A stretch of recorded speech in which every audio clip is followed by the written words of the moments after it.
Common, sikat, at times 2 sa sarap ang pagkain na ito, lalong-lalo na sa probinsya. Paano ba naman? Sinausaw natin sa napakasarap na bagoong itong nilagang saging na saba. Kaya, the best talaga pang merienda. Kaya po mga idol, sa video na ito ay panoorin nyo hanggang sa dulo at samahan nyo ako dahil magluluto tayo ng isa sa pinakamasarap na pangmerienda na minana pa natin sa ating mga ninuno.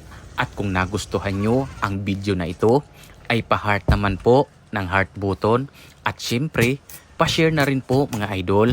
Una nga po mga idol ay inilagay ko na itong mga saging na saba at syempre papakuluan natin ito hanggang sa maluto. At syempre hindi tayo magpapatalo at dadagdagan natin nitong hinog din na saging na saba at magpiprito tayo dahil ito ang pang-partner natin dito sa ating napakasarap na nilagang saba. At sumunod naman po mga idol ay ito na nga at magpiprito na tayo nitong ating hinog na saging na saba. Perfect din po ito pang merienda lalong-lalo na with bagoong.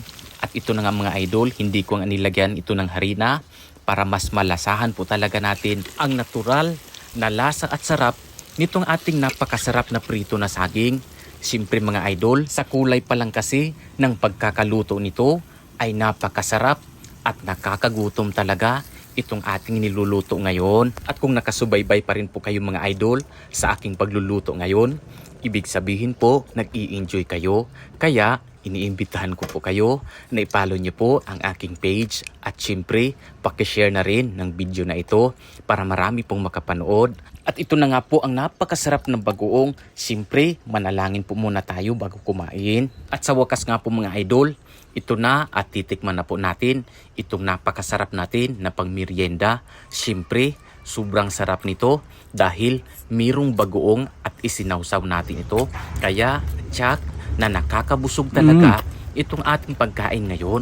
Kayo po mga idol, ano po ba ang paboritong luto nyo dito sa saging na saba? Comment down below po mga idol. At para alam ko rin kung paborito nyo rin ba ang pagkain na ito, ang nilagang saging na saba with bagoong samahan pa ng pritong hinog na saging na saba rin. At kung natakam nga po kayo mga idol sa napakasarap natin na niluto na merienda sa hapunan, ay gusto ko na magpasalamat sa inyong panunood. At bago matapos ang video na ito ay gusto ko muna na mag-shoutout sa kanila. Aro Alondra from Liloan, Cebu, Bing Piorki from Bacolod City, Julio Cortez from Valenzuela City, Lisa Hifarba from Davao City, at kay Marisa Teresa Nahimihira from Japan. Siyempre, ihabol ko na rin si Ma'am Vince Felix from Turkey. Maraming salamat po sa inyong panunood at patuloy na suporta mga idol. At dahil nga po mga idol, sa sobrang sarap nitong ating merienda ngayon ay tumulo talaga ang pawis ko at sobra akong nabusog. At higit po sa lahat mga idol, nagpapasalamat nga po ako sa napakaraming nanood sa nakaraang kong video. Busog na busog mga idol. Pakipalo na rin po ang aking page. Maraming salamat po mga idol.